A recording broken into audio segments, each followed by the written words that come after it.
Om.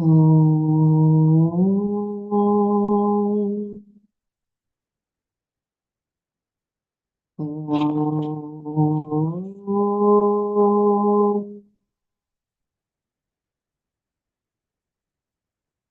Om.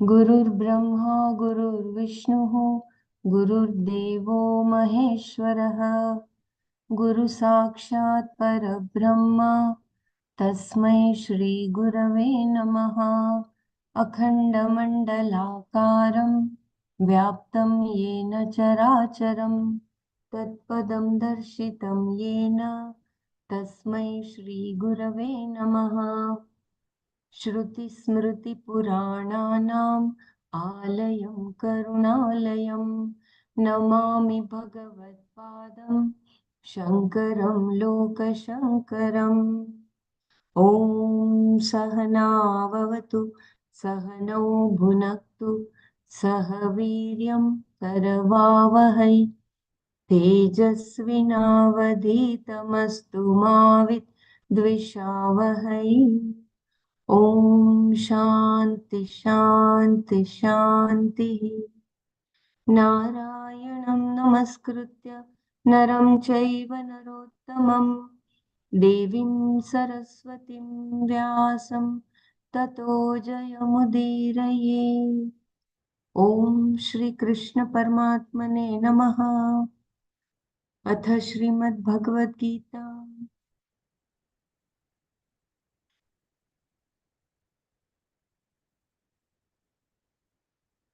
So we were looking at the discussion by Purva Pakshi and refutation by Vedantis about the Karma Kanda and Jnana Kanda, where Shastra as a Pramana, as per Purva Pakshi, they don't stand valid if the Atma is a Karta.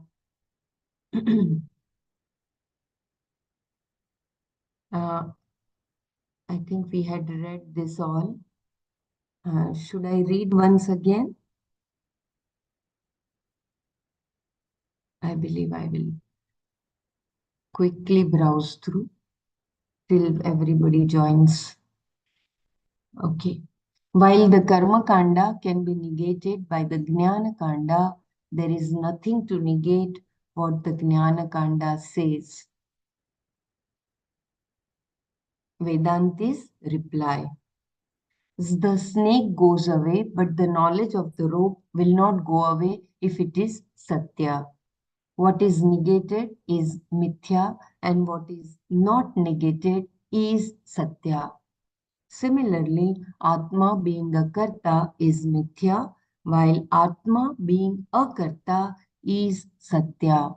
Both do not enjoy the same status because Atma being a Karta is not revealed by the Shastra.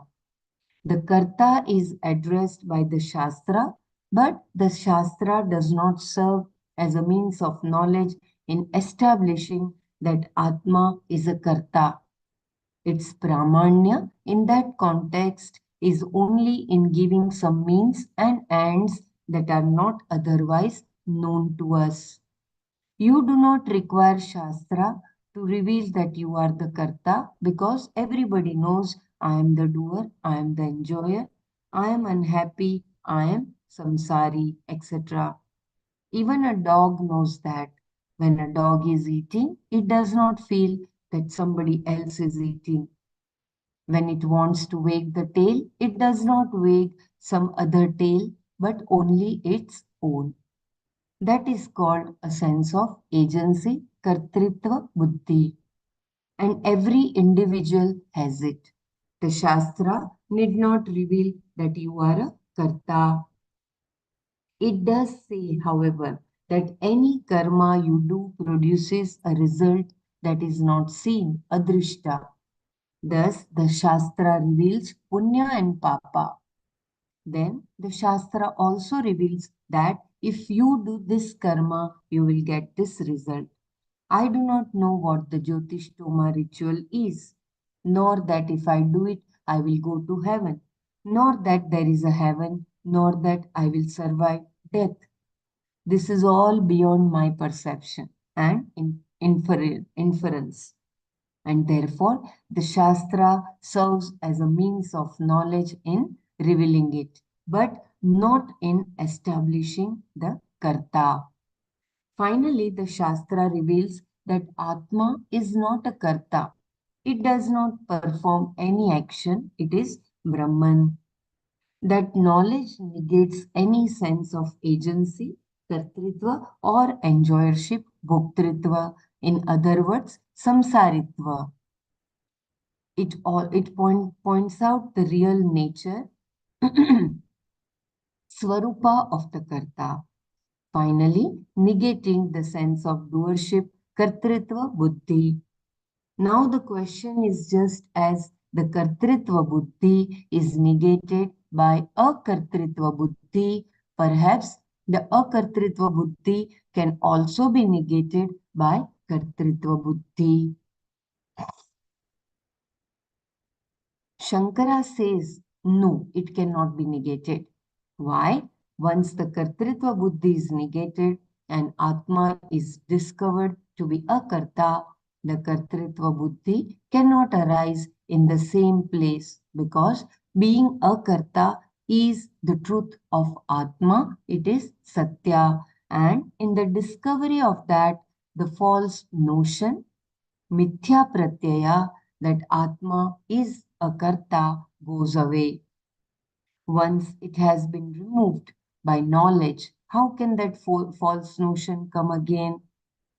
Whenever there is ignorance, it is not mandatory that there should be a false cognition, as in sleep or when something is totally unknown. But whenever there is a false cognition, there is always ignorance.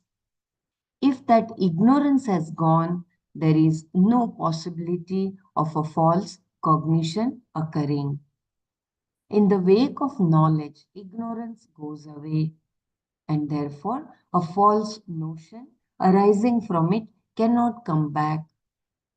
We cannot negate what is real, Satya, but only what is false, Mithya. If the real Atma can also be negated, then what is Satya? The Atma that can be negated becomes Mithya because only that which is not subject to negation can be called Satya. Shankara explains further, once you have knowledge that fire is hot and brilliant, can it be negated? But suppose you think that fire is always covered by ashes. Is that true? No, it is a false notion, and it can be negated by the knowledge that fire is hot and brilliant, a knowledge that cannot subsequently be negated. Similarly, the ideas that the sun rises in the eastern sky or that the earth is flat are false notions, and though they were once held as true, they were later negated.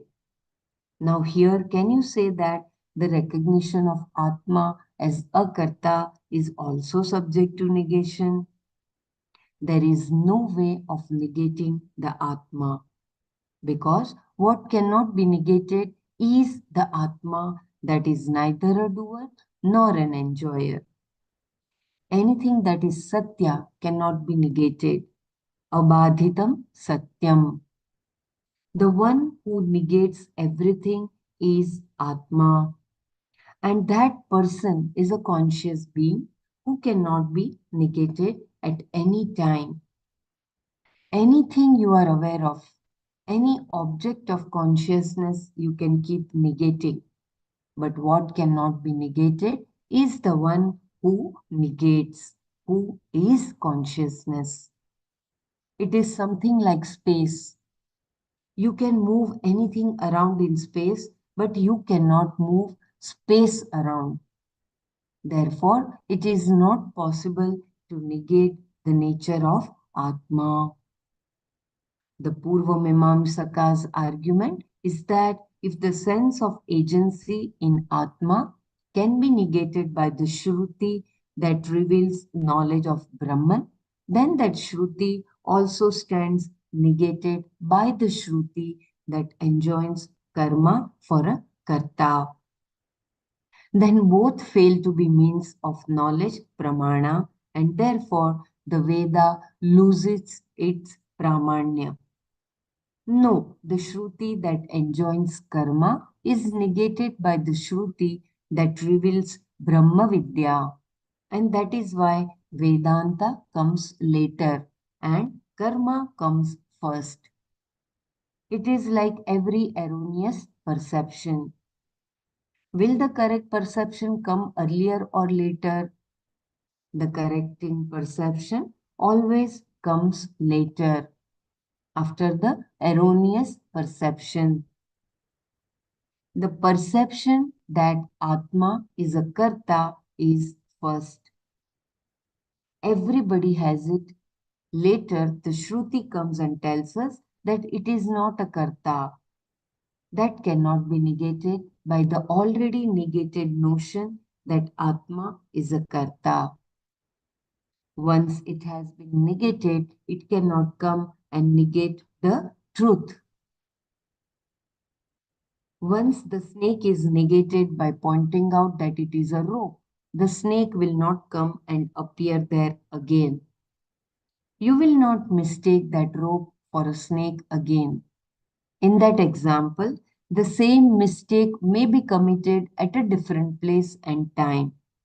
But here, place and time do not come into the picture. When does the Atma disappear? How many Atmas have you got? When can you commit the mistake?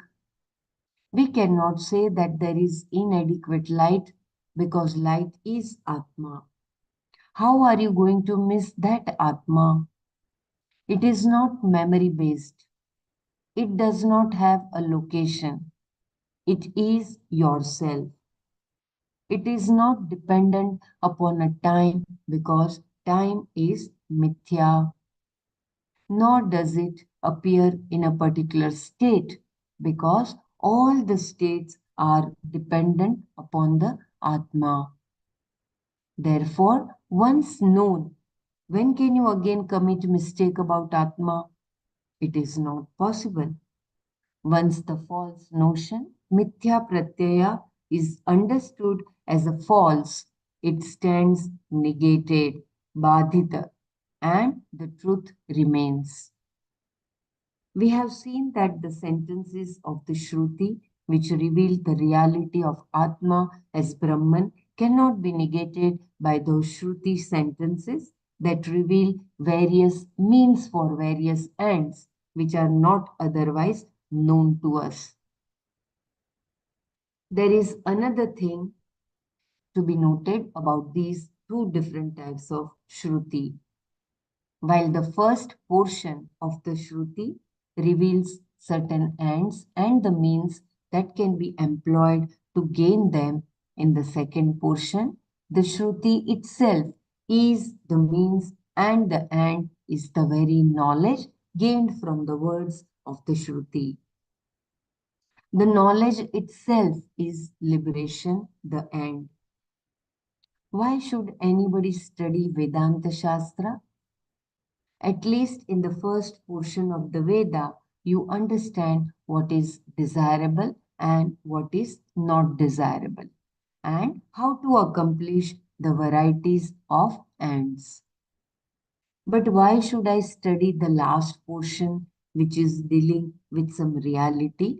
We are not interested in reality. We are interested in achieving ends.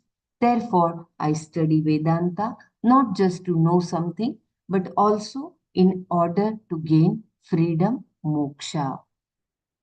The value is for moksha, and here knowledge itself is that end. What I am seeking happens to be myself, and therefore the knowledge of myself is itself the end here. And there is no other end proposed after the knowledge. By inquiry into into Vedanta or any other Shastra, what do you get? Only knowledge. Because being a Pramana, it is meant only for knowledge. The subject matter of Vedanta is the Atma. And that Atma happens to be the Satya, the truth of everything. When I understand this, I understand that I am the whole, so this knowledge itself is an end. It is unlike any other type of knowledge. If at all there is a knowledge that we can cite as an example, it is like the knowledge of the 10th man who was searching for the 10th man. Himself being the 10th man, he did not count himself. And when he was told, "You are the 10th man," he discovered, "I am the 10th man." Here, knowledge is the end because he is seeking himself. When you seek something that you already have, knowledge is the end in itself. This particular end, unfolded by Vedanta, cannot be negated by the Karma Kanda because the agent Karta himself is negated by this knowledge. Therefore, this cannot be further negated. The I notion in the body, mind, sense complex gets sublated badhyate. That is different from getting destroyed. When something is destroyed, it ceases to exist in that form. But when something is sublated, even though it continues to be there in the same form, you know that it is not true. The notion in the body, etc., is understood as false. Unless what is false is understood as false, there is no negation, badha. Badh. When what is false is understood as false, that is knowledge, jnana. False understood as false is truth. The truth is, it is false.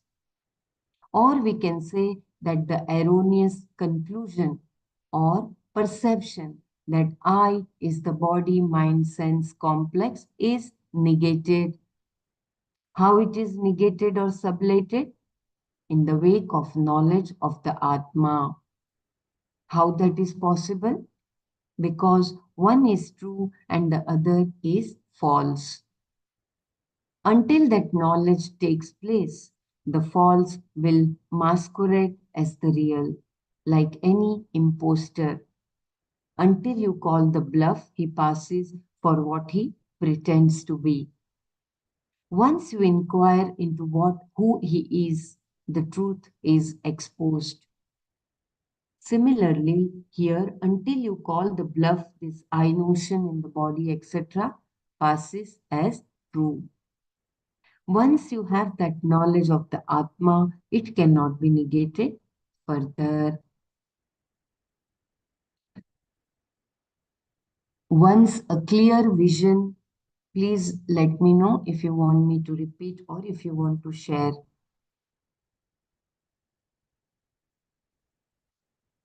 Once a clear vision of Atma is gained, it cannot be negated by anyone at any time in any way. Who is going to negate it? If it has to be negated, there should be another Atma. Because no other Atma is available, it cannot be negated by anyone. Kenachita na badhyate. Then again it cannot be negated by at any time. Kadachita na badhyate. Because it is not dependent upon time. On the other hand, time has its being in this Atma, which is entirely free from time, Nitya. How is it going to change at any time?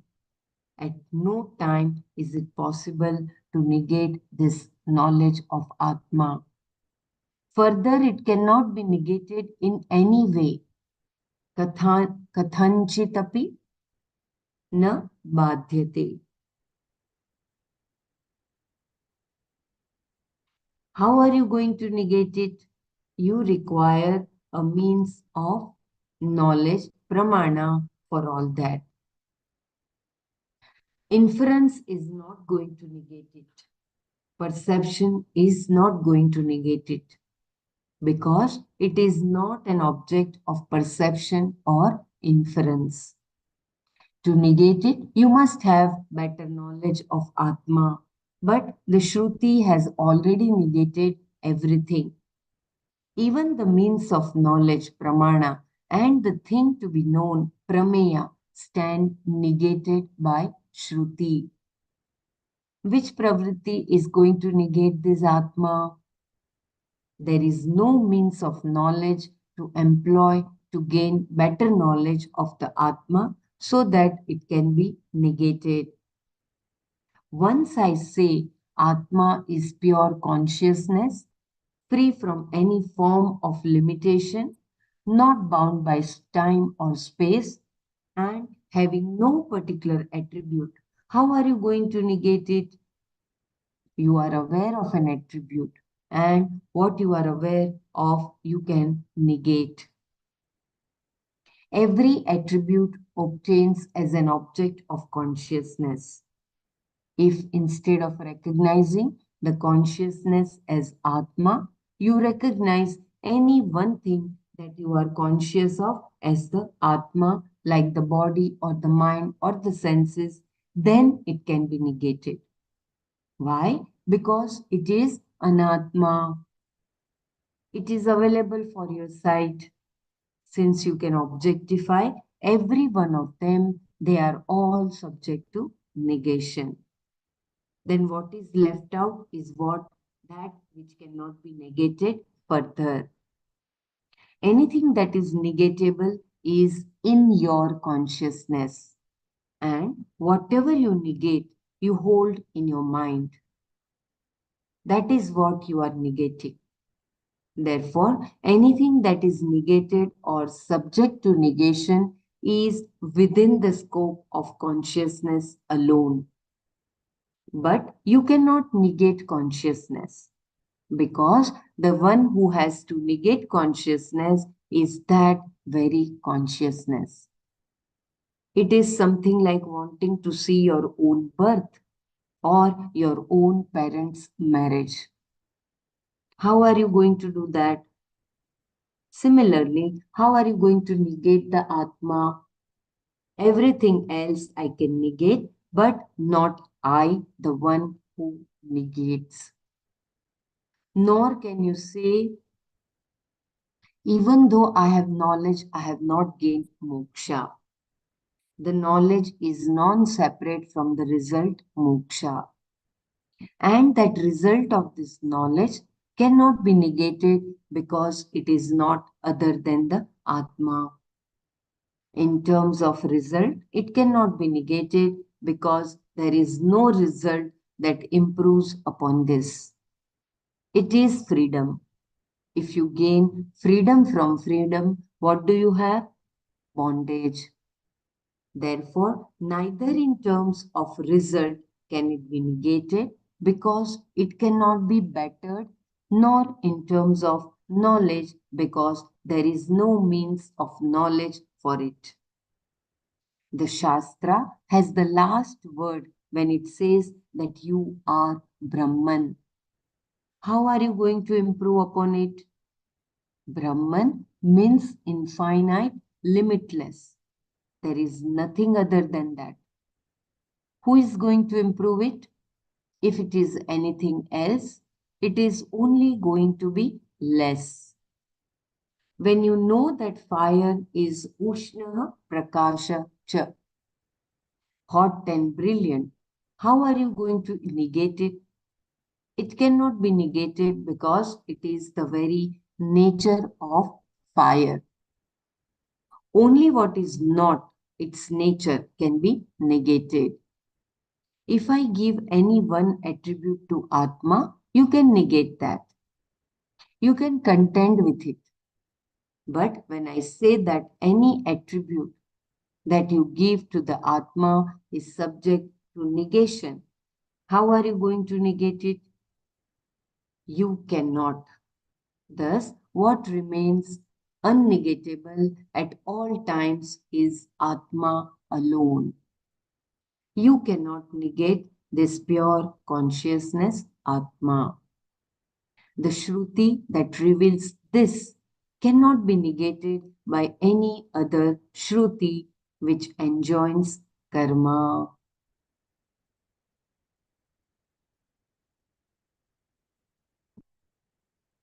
Till here we had read yesterday. If we want to do Manana and go ahead, or if you want me to read further, then just let me know. So beautifully, Swamiji has confirmed that Atma is the ultimate truth and that recognition is final. There is no quality in that or attribute that still more better. Otherwise, it will again become the bondage.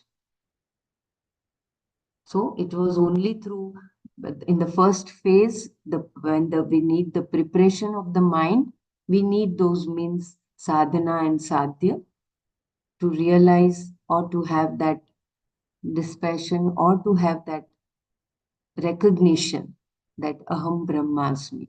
Once that recognition is there, that atma is the self-effulgent which is manifesting in the whole creation, then there is no Dvaita Bhava. You see everywhere your own manifestation, which cannot be negated because it is infinite. And there is no comparison between the finite physical body, mind, sense complex and infinite Atma.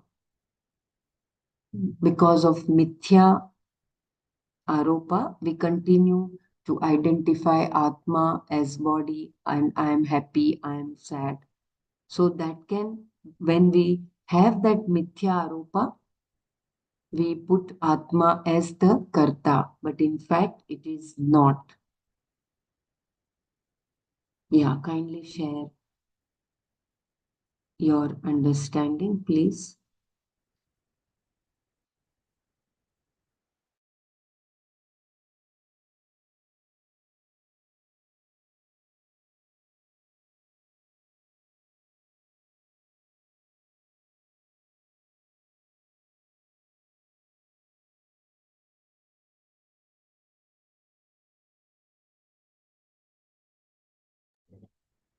Jai Gurudev, Dr. Renu had suggested yesterday that we read up until 6 o'clock at a continuous stretch, at least for the first 1 hour, and then we can take on questions. Wonderful, wonderful, wonderful. Okay. Yeah. And the way you have summarized, that will be helpful. Or if someone wants to reread, that will also be okay. But perfect, perfect. Manana, they can spark other questions from 6 o'clock afterwards. Is it okay for everyone? Yeah, Dr. Ren. Perfect. Very nice suggestion. Dhanyawada. Yeah. Very nice. So I continue to read. Yes, thank you. Yeah. Even though the Karma Kanda is negated by the Jnana Kanda, it has its own sphere of validity. I repeat, even though the Karma Kanda is negated by the Jnana Kanda, it has its own sphere of validity. Further, just because we say that the Shruti that teaches Brahma Vidya negates the Shruti that enjoins karma, that does not mean that the Brahma Vidya portion of the Shruti has the status of being a means of knowledge, pramana, while the Shruti enjoining karma does not. The negation is only from the standpoint of understanding that Atma is not a karta. When that is understood, and it is understood that only Atma is real and everything else, including the Shruti, is mithya, the Shruti enjoining karma no longer has any validity. But just because it is negated by the Brahma Vidya Shruti, it does not mean that it has no validity at all. It is like this. Even in the karma section, there is a certain sequence to be followed in doing karma. For example, first you have to undergo upanayana in order to be qualified for marriage, vivaha. And again, the vivaha qualifies you to do a particular ritual called the Vaishva Deva, which in turn qualifies you to perform the Agnihotra. The one who performs the Agnihotra is qualified to perform the Jyotishtoma, and the one who has performed the Jyotishtoma is qualified to perform the various Chaturmasasya rituals and so on. Each one qualifies you to perform the other, and one by one they are given up. Once you have done Upanayana, for example, you do not have to do it again. That does not mean that what was said by the Shastra about the sequence of the rituals is not valid.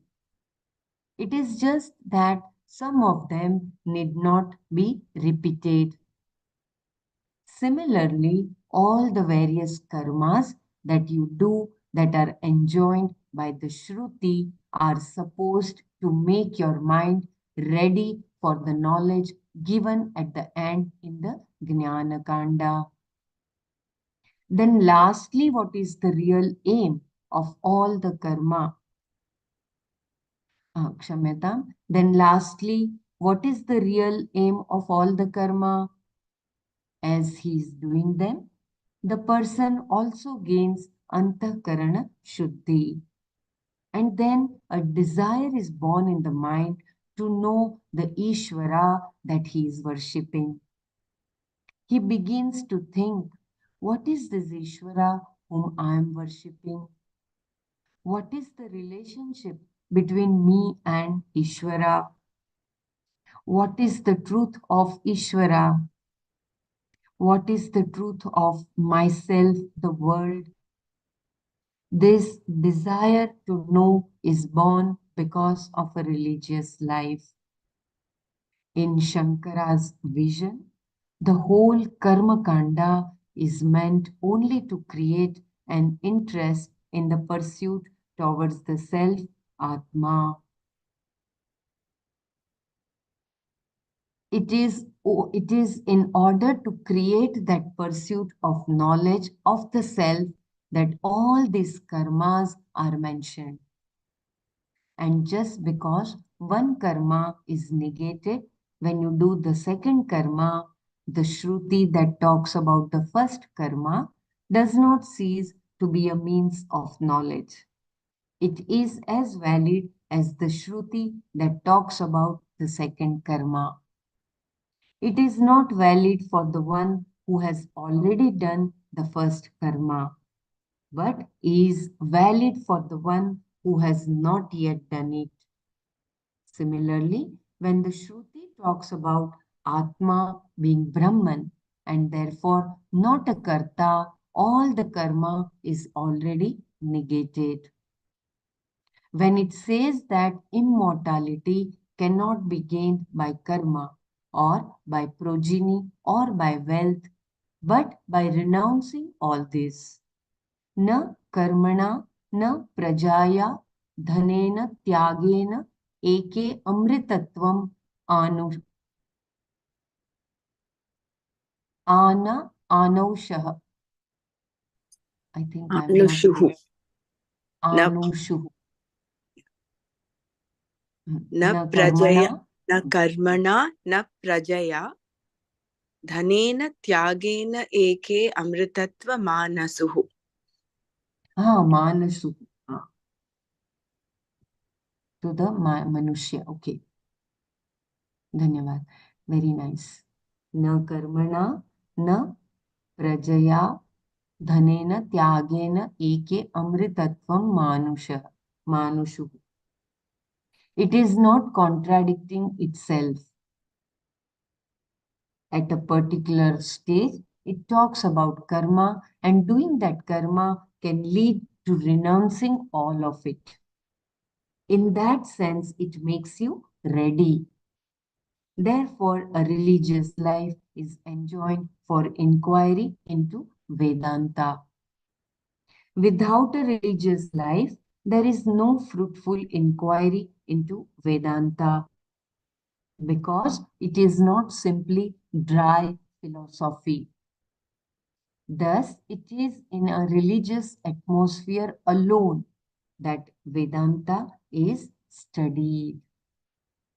So beautifully, the importance of sadhana, and it is mentioned. Arjuna was not prepared in the beginning, in the initial stage. So, for him, so the preparedness of mind is important through doing karma yoga. So, unless that is done, you cannot gain that eligibility to study the Vedanta. So, the first portion of Karma Yoga and then the Jnana Yoga. But it This is, is, I think this yeah. is not karma yoga. What they're talking of is karma kanda. Okay, Karma Kanda, Right? Kshamyata. Was it mentioned karma yoga? Because karma yoga Karma is only is totally, mentioned, only karma. yeah. The So this is word part of karma the only karma is kanda. mentioned. Yeah. Karma yoga is a totally different thing, where you're already onto the moksha purushartha and you're studying Correct. the Vedanta, right? So it's not karma yoga, it is just karma kanda. Okay. Kshamyatam, Karma Kanda. When you do that in the initial stage, that prepares the base for that knowledge to recognize the Atma, or in fact to strengthen that relationship between you and Ishvara.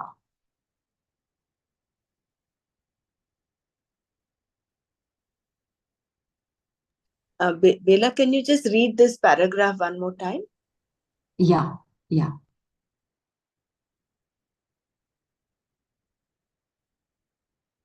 It is in order to create that pursuit of knowledge of the self that all these karmas are mentioned. And just because one karma is negated when you do the second karma, the Shruti that talks about the first karma does not cease to be a means of knowledge. It is as valid as the Shruti that talks about the second karma. It is not valid for the one who has already done the first karma, but is valid for the one who has not yet done it. Similarly, when the Shruti talks about Atma being Brahman and therefore not a karta, all the karma is already negated. When it says that immortality cannot be gained by karma or by progeny or by wealth, but by renouncing all these, na karmana, na prajaya, dhanena, tyagena, eke amritatvam manushuhu. It is not contradicting itself. At a particular stage, it talks about karma. And doing that karma can lead to renouncing all of it. In that sense, it makes you ready. Therefore, a religious life is enjoined for inquiry into Vedanta. Without a religious life, there is no fruitful inquiry into Vedanta because it is not simply dry philosophy. Thus, it is in a religious atmosphere alone that Vedanta is studied.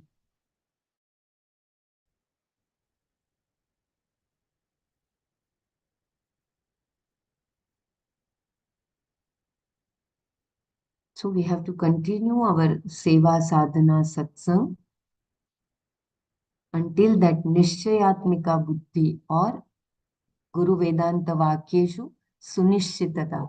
That Sunishchitata जब तक नहीं आती है, we have to continue the karma.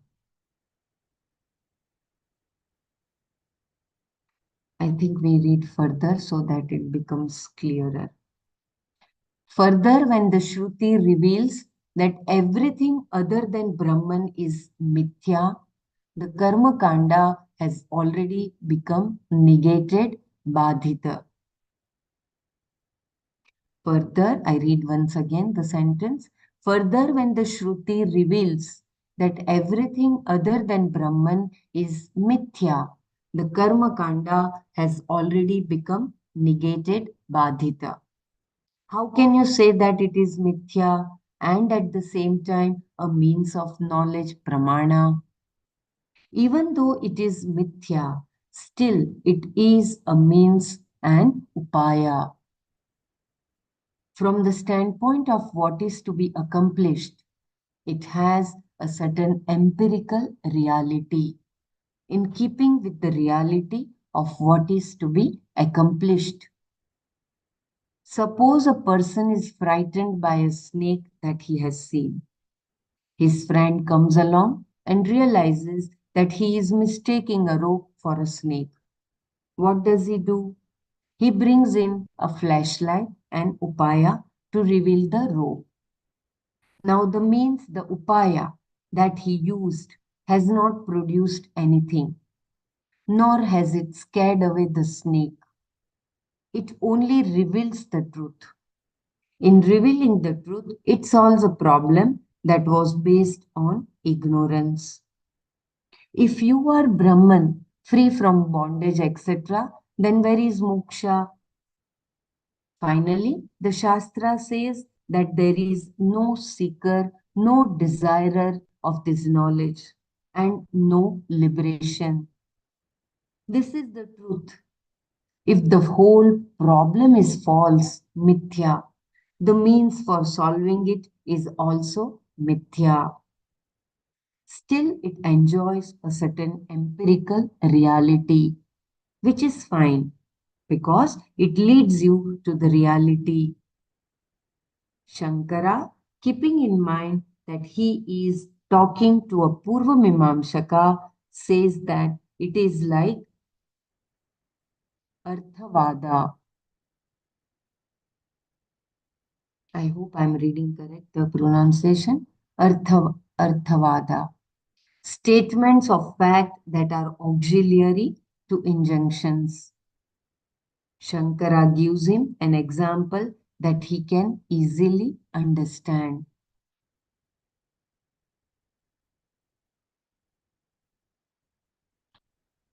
Even though the Shruti is mithya, it is still valid because it reveals is Satya. I repeat the headline. Even though the Shruti is mithya, it is still valid because what it reveals is Satya. The Purva Mimamsaka's view is that the entire Veda is meant to make you act and not to reveal an existent fact. So again, Purva Mimamsa comes with the argument that only karma can take you to moksha. If there is any statement of fact, that statement called Arthavada has to be connected to a main injunction, otherwise it is meaningless.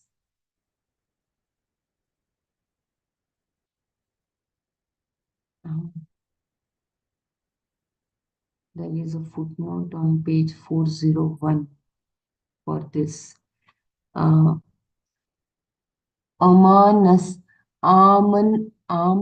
amnasasya क्रियार्थत्वात् अनर्थक्यम्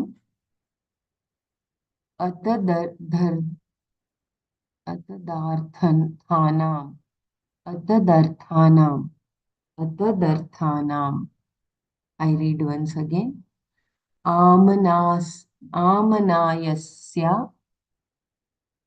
आमनायस्य क्रियार्थत्वात्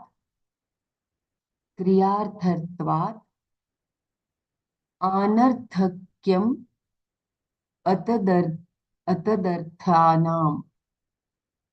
Kindly correct me, Brahmaraji, if I'm wrong.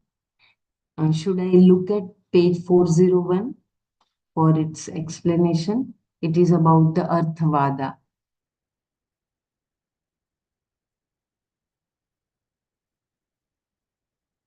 For example, in the Veda, it is said that Agni wept tears of silver. What do I gain by knowing this fact? The Veda is not literature. It is a scripture and it has to be meaningful. It is meaningful because from this statement we understand that giving silver in the ritual is prohibited. If you do, you will have reasons to cry.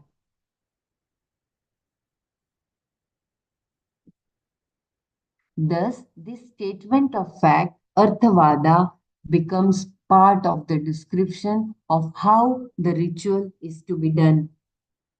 Iti kartavyata.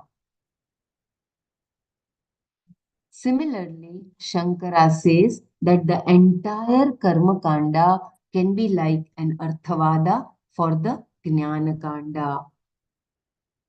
Even though the means is mithya, it has some reality because of the reality of the end. It is not directly a means for jnana, but it does not lose its status of being a pramana because it is indirectly useful for the main thing. मिथ्यात्वे अपि उपायस्य उपेयसत्यतया सत्यत्वमेव स्यात् यथा अर्थवादानां विधिशेषाणाम्. So although they are mithya, but still they have, through those upaya, we are able to recognize the truth. So it does not lose its status of being a pramana. Karma kanda does not lose its status. This is what is my little understanding. If you want me to reread, please let me know. Or if I continue to read. So the last line, it is not directly a means for jnana, but it does not lose its status of being a pramana because it is indirectly useful for the main thing. And that main thing is recognition of the Atma as a karta. It is valid as it is useful, like secular transactions. Even in secular transactions, we use these sorts of means. If we want a child to drink milk, we tell him that his hair will grow if he drinks it. It is true that it is a false statement, but it does the job. We say a lot of things just to make the child do things which are good for him. Similarly, Even though it is mithya, the Shastra talks about the Karma Kanda as though it is a pramana in order to make you do what it says, so that you will gain antakarana shuddhi and prepare yourself for the knowledge that makes you free. We follow a mithya means to achieve a real result. This is the takeaway line. I repeat, we follow a mithya means to achieve a real result. To know Brahman, which is real, Satya, we have many upayas, means that are all mithya. Shankara connects the entire Karmakanda to Brahma Vidya in this way.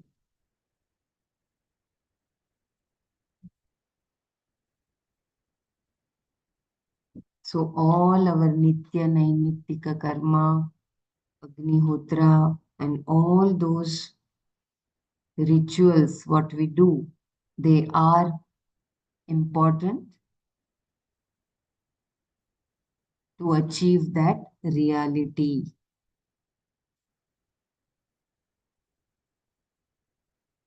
So when it says that all karma are mithya and they do not lead you to moksha, it does not mean that they lose its pramanya.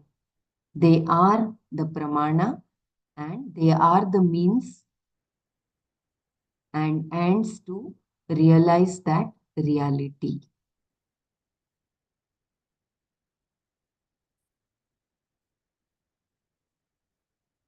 So the preparation of that ground, the way the farmer removes all the unnecessary weeds and does the preparation for the field in the same way for making our antakarana shuddha. We need those all practices, all sadhana, seva, satsang to establish that reality. It is, just let me know if you want me to reread. It is valid for those who have eye cognition in the body. Then he gives an alternative argument for the karma kanda being a direct means of knowledge, pramana, even though it is mithya. Suppose someone is not ready for moksha, then karma and its results are real for him. In that case, the karma kanda is a direct means for gaining limited ends. लोकेऽपि बालोन्मत्तादीनां पय आदौ पाययितव्ये चूडावर्धनादिवचनं प्रकारान्तरस्थानं च साक्ष. I think we can continue reading. Only the knowledge that is generated by the Vedanta Shastra is not subject to negation. It is abadhitam jnanam and therefore fulfills the definition of a means of knowledge, pramana, which we have defined as that which gives rise to knowledge, which is not subject to negation and which is not gained by other means of knowledge. Abadhita, anadhigata jnana janakam pramanam. Kindly correct me if I'm wrong. Abadhita, anadhigata jnana janakam pramanam. All our other means of knowledge like inference, anumana, etc., do not really give rise to a knowledge which is not negated. That way, eventually, even the karma kanda is not a pramana.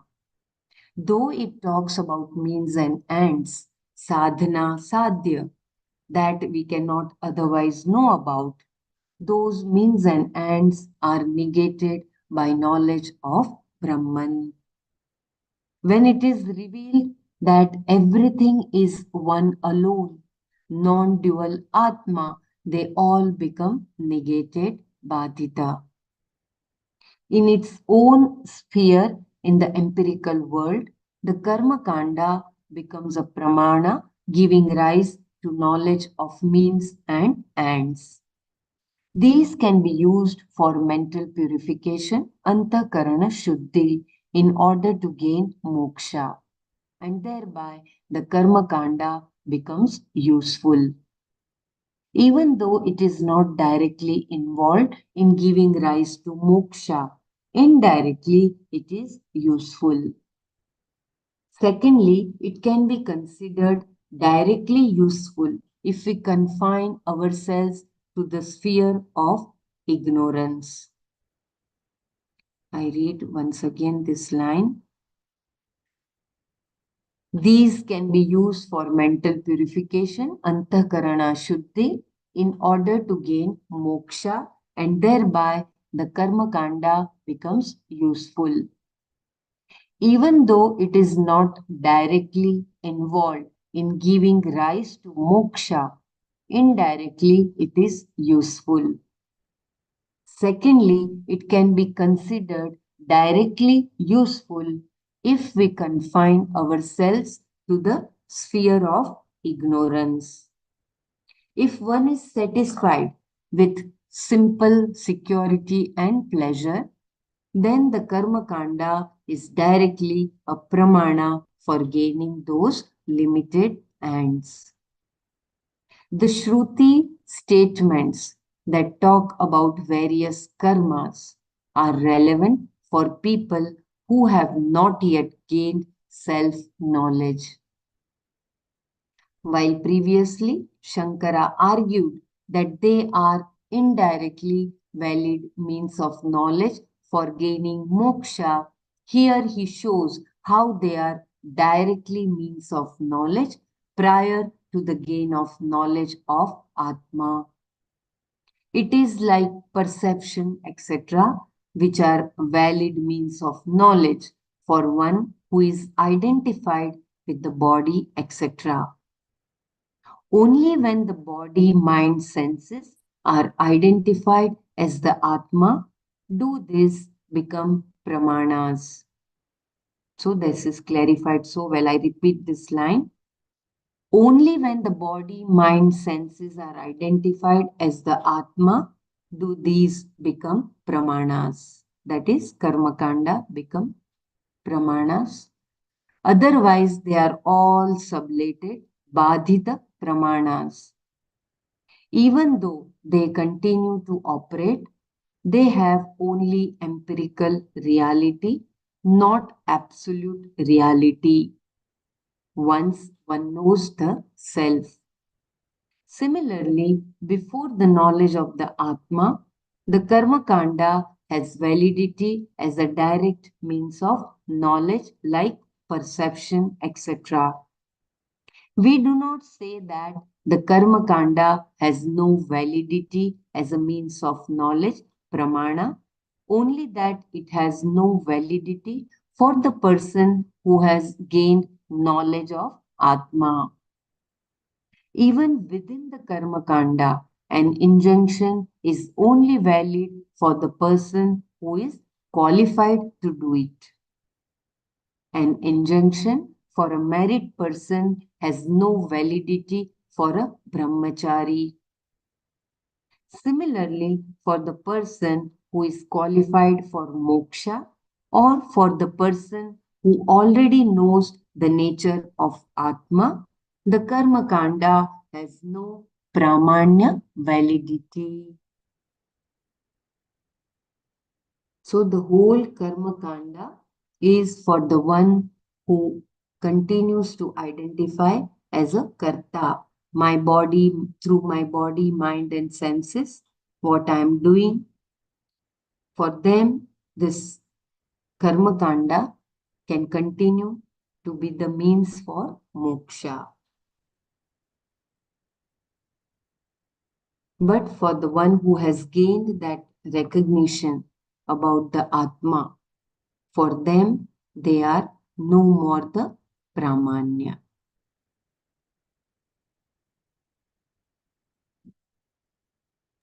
Sorry, I think your previous statement is a means for moksha. It's not means for moksha. It means for limited ends. Yeah, Can you- Antakarana Shuddhi. Yeah. Because nowhere does Shankara say that Karmakanda is the means for moksha. So maybe, Shankara argued that they are indirectly valid means of knowledge for yeah, gaining moksha. it Yeah. is not a direct means of knowledge, not a direct means of means for moksha. It's an indirect Correct. means. Yeah. Kshamyatam. Yeah.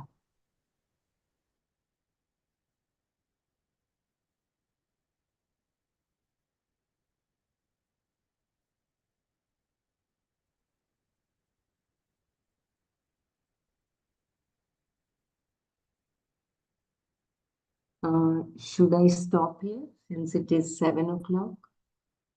Or I should read little more since it is the same train of thought about Atma. Yeah, Bella, if you can just repeat the previous paragraph and then continue, please. Continue reading, right? Please let me know when should I Yeah, just stop. read the previous paragraph and then continue reading if you can. Yeah. Please do let me know when to stop. Huh? Yeah. The Shruti statements that talk about various karmas are relevant for people who have not yet gained self-knowledge. While previously Shankara argued that they are indirectly valid means of knowledge for gaining moksha, here he shows how they are directly means of knowledge prior to the gain of knowledge of Atma. It is like perception, etc., which are valid means of knowledge for one who is identified with the body, etc. Only when the body, mind, senses are identified as the Atma do this become pramanas. Otherwise, they are all sublated, badhita pramanas. Even though they continue to operate, they have only empirical reality, not absolute reality, once one knows the self. Similarly, before the knowledge of the Atma, the Karma Kanda has validity as a direct means of knowledge like perception, etc. We do not say that the Karma Kanda has no validity as a means of knowledge, pramana, only that it has no validity for the person who has gained knowledge of Atma. Even within the Karma Kanda, an injunction is only valid for the person who is qualified to do it. An injunction for a married person has no validity for a brahmachari. Similarly, for the person who is qualified for moksha or for the person who already knows the nature of Atma, the Karma Kanda has no pramanya validity.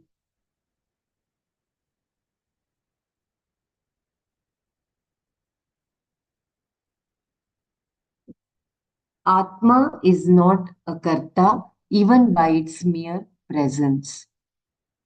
Because all actions take place in its presence, Atma becomes a karta, Purva Pakshi's objection. I repeat again, Atma is not a karta even by its mere presence. Because all actions take place in its presence, Atma becomes a karta.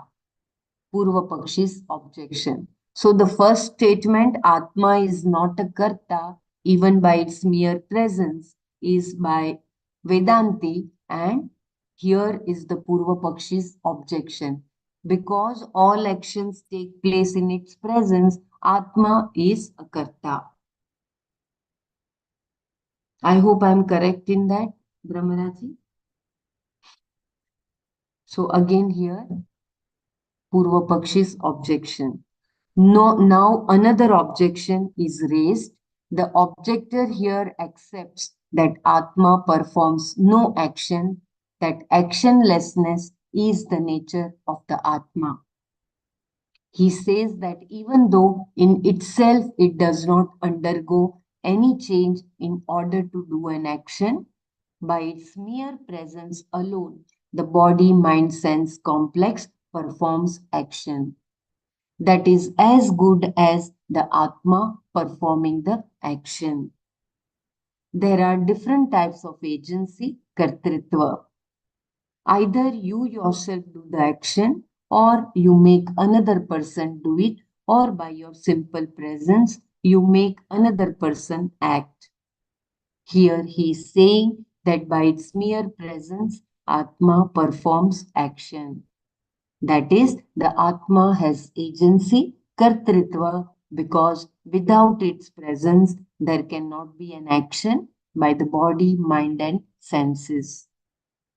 This type of agency is primary, mukhya. If that is the case, he will have to admit that it cannot be considered secondary, gauna.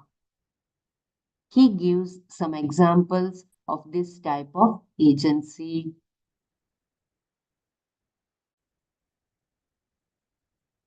Just because of his presence, the king is said to be engaged in the battle when his soldiers are fighting, even though he does not fight at all. Even though the king is sitting in his own chamber with a glass in his hand, the people say that the king is fighting.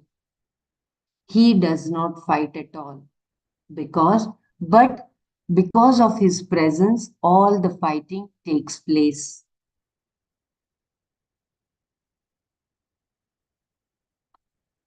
Okay. Not only that, just because of his presence, it is said that he is defeated or victorious. He does not perform any action, but who gets defeated?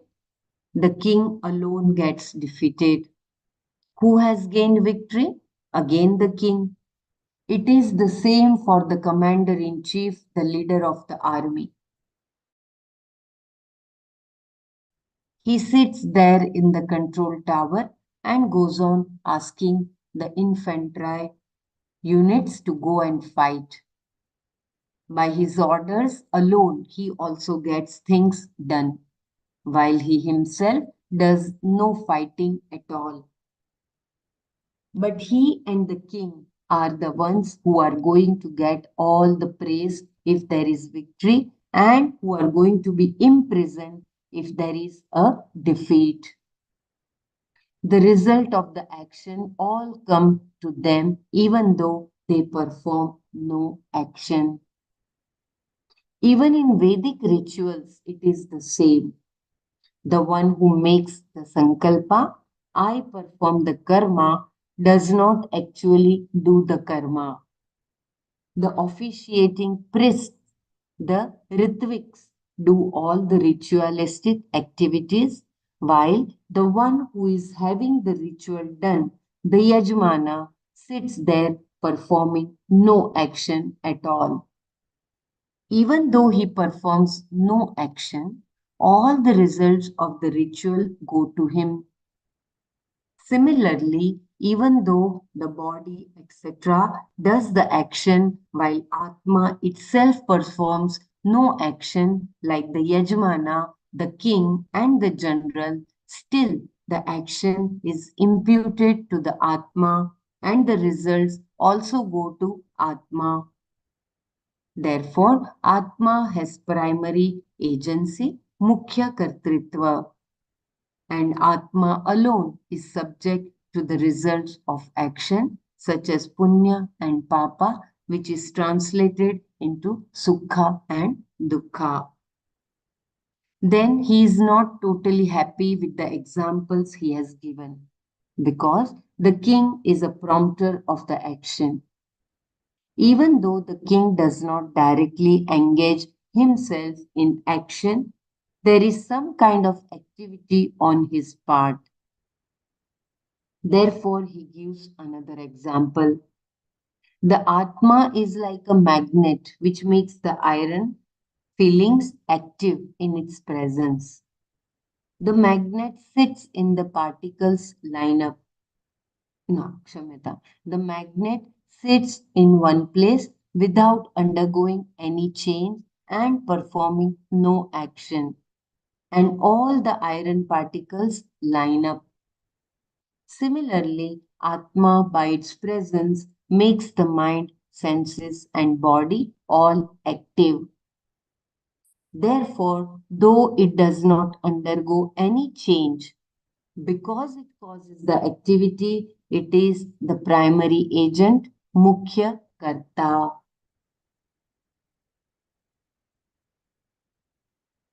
So, Purva Pakshi's argument by two examples, I think they are very clear that they believe that Atma is only the Karta, Atma is the Karta and it is getting things done by body, mind, sense complex through various instruments.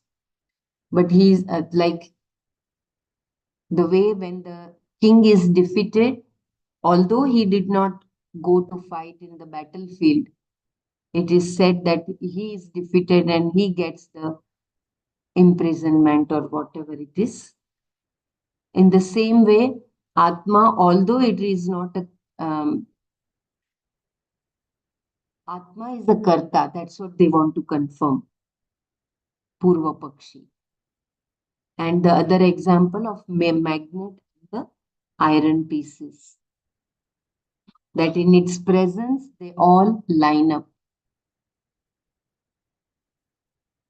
And they believe that Atma is the Mukhya Karta. And Atma is, through that Mukhya Kartritva, it experiences the pain and the Sukha, joy, Punya and Papa. So they are relating everything to the Atma. Now the Vedantis refutation. To say that Atma performs no action and at the same time is the primary agent is a contradiction.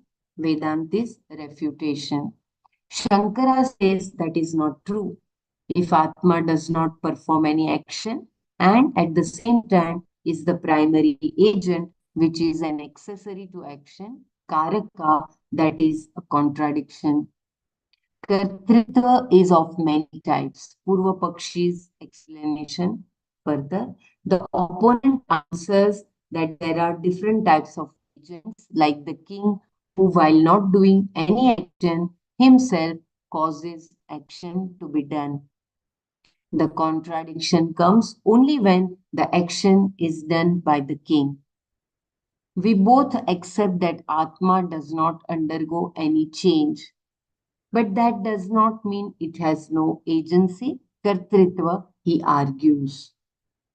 Not changing does not eliminate doership on the part of the Atma because without changing, doership is also possible, as we see in the king.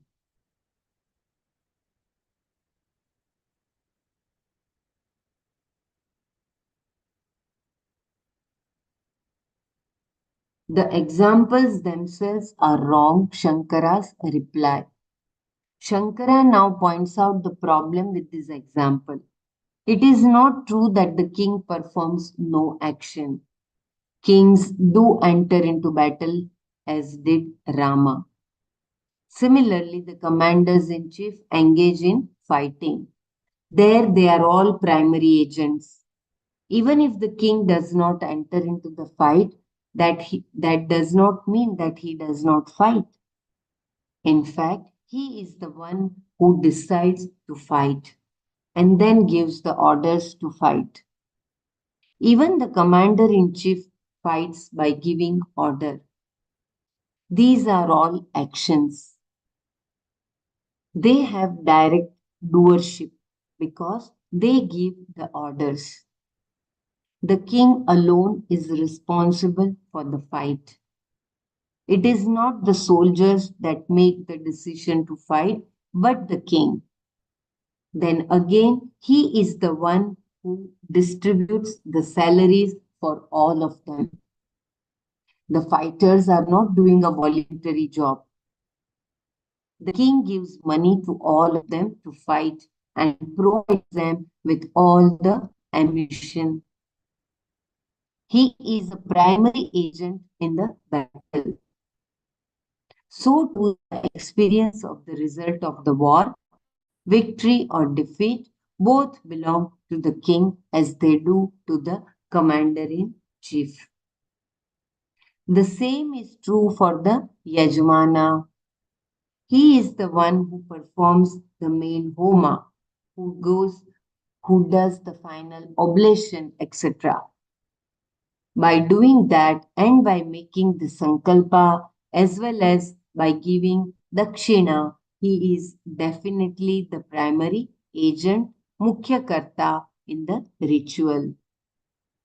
Then too, the result of the ritual goes only to him. Therefore, these examples have no meaning here.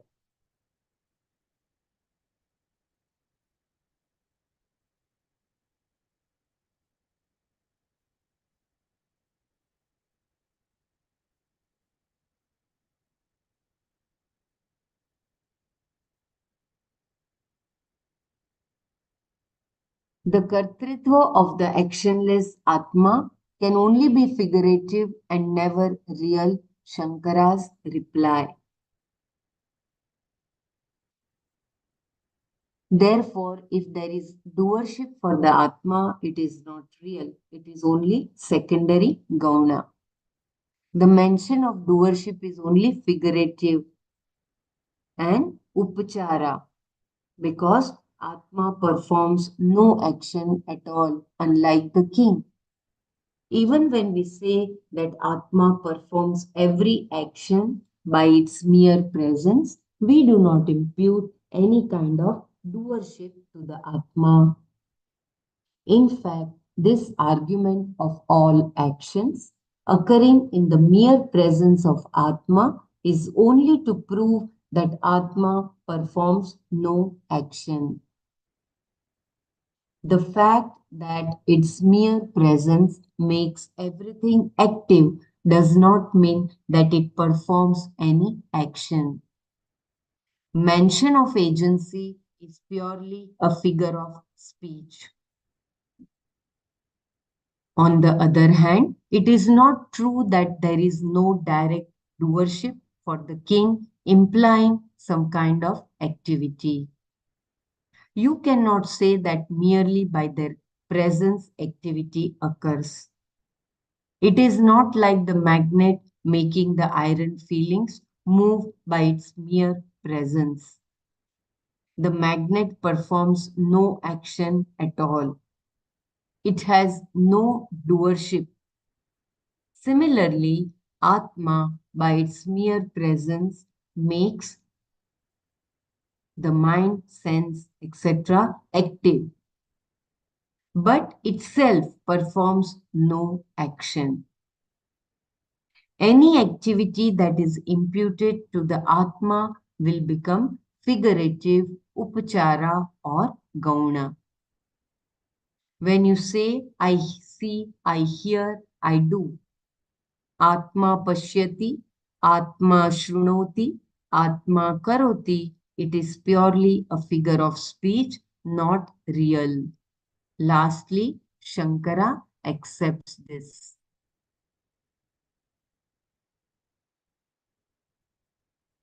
So the gauna which was told earlier, here it is acceptance by Shankara that it is gauna.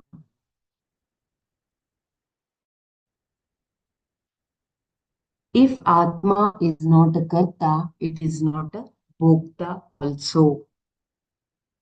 That being so, when the doership is only a figure of speech, then the result is for whom? The result is also a figure of speech. The connection to the results of karma, The punya and papa that manifest as sukha and dukkha can only be figurative, gauna, not real, mukhya.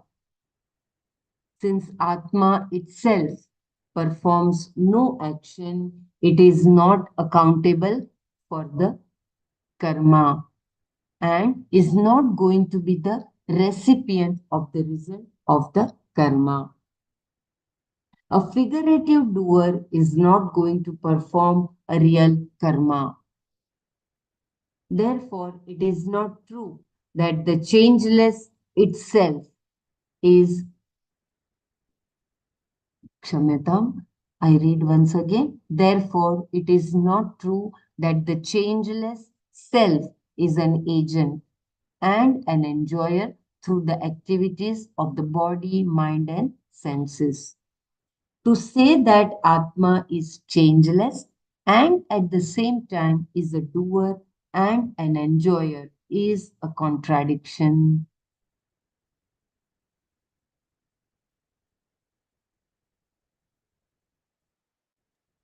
I think, Bela, we can stop here. If you finish the paragraph. Yeah, the paragraph is over. Here again, the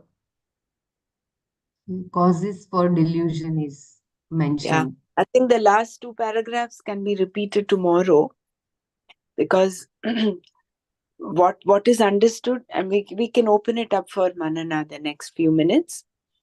Yeah.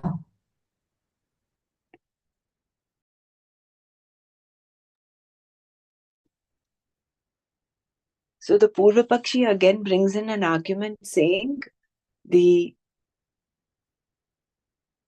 since every action is done in the presence of Atma, Atma is not a non-doer. It is not actionless, it is acting. And he gives the examples of the king, and in his presence, the war happens, which means the king is also acting. It's not like he's not acting.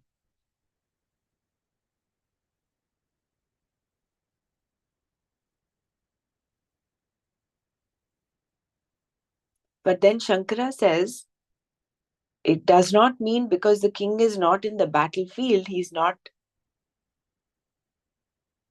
I think that the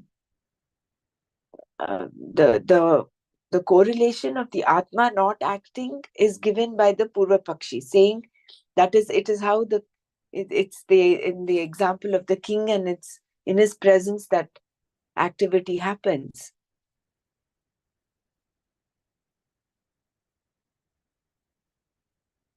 But what Shankara says is, it does not mean the king is in his presence, everything is happening. It does not mean the king is not doing any action. Even the fact that he gives the command to get the war started means that he is acting. So that thing is a little tricky over there. Maybe we'll need to read it one more time. If anybody else has clarity on this, you can share, please.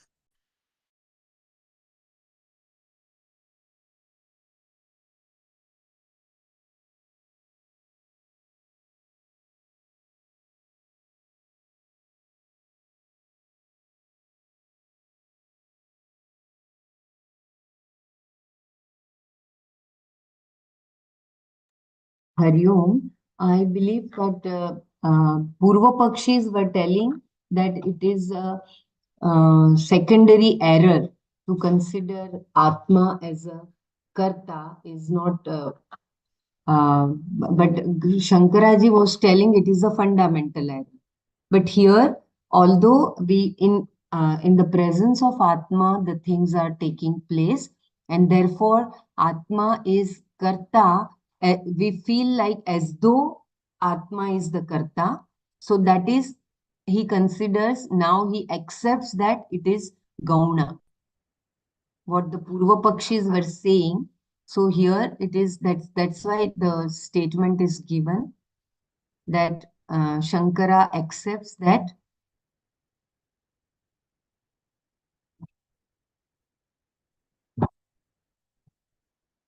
Lastly, Shankara accepts this.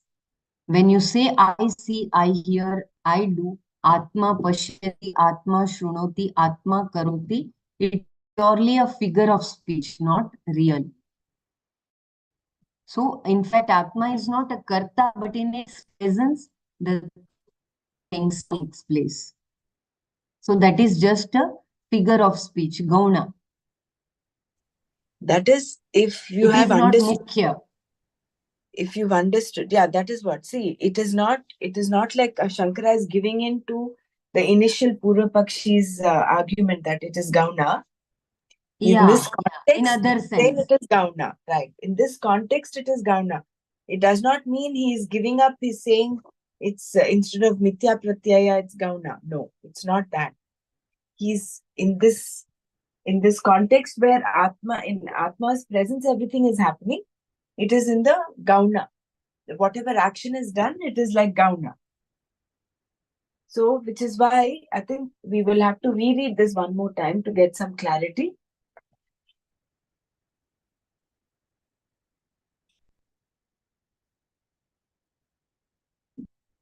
It is not like Shankara is giving in to the initial refutation. Initially, he said it's not Gauna, right? In the very beginning. Yeah. It is not he's giving up or he is confirming to what Purva Pakshi said that it is not a fundamental error. Right.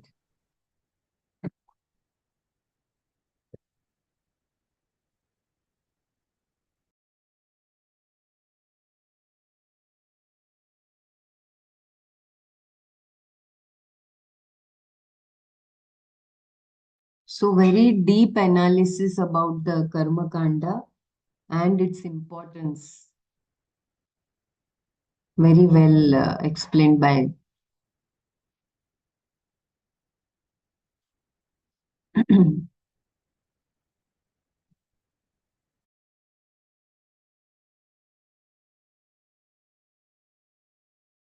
tomorrow.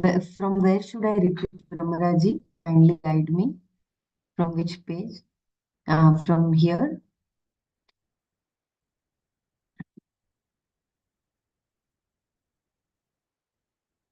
Shankara's reply.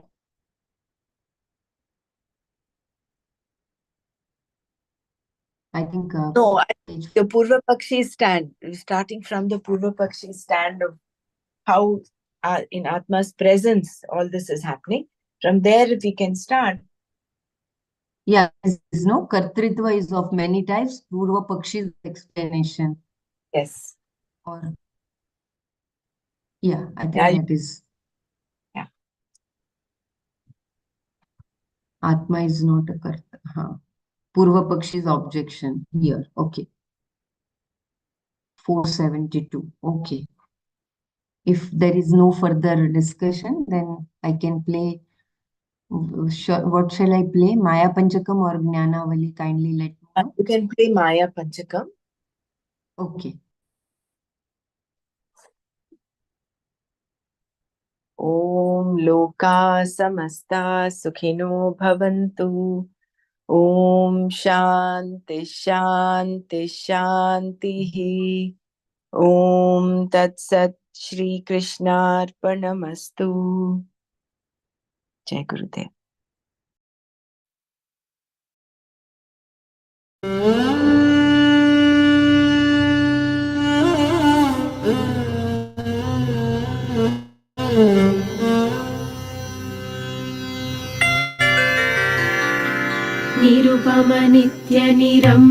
निरुपमनित्यनिरंशकेऽप्यखण्डे मयि चिति सर्वविकल्पनादिशून्ये घटयति जगदीश जीवभेदम् त्वघटितघटना पटीयसी माया त्वघटितघटना पटीयसी माया श्रुतिगतनिगान्तशोधकानपि अहधनादिनिदर्शनेन सद्यः कलुषयति चतुष्पदाद्यभिन्ना न घटितघटना पटीयसी माया सुखचिदखण्डविबोधमद्वितीयम् वियदनलादिविनिमित्ते नियोज्य भ्रमयति भवसागरे नितान्तम् त्वघटितघटना पटीयसी माया अपगतगुणवर्णजातिभेदे सुखचितिविप्रविडाद्यं कृतिं च स्फुटयति तदारहेहमोहम् त्वघटितघटना पटीयसी माया विधिहरिहरविभेदमप्यखण्डे बत विरचय्य बुधानपि प्रकामम् भ्रमयति हरिहरविभेदभावा प्रघटितघटना पटीयसी माया त्वघटितघटना पटीयसी माया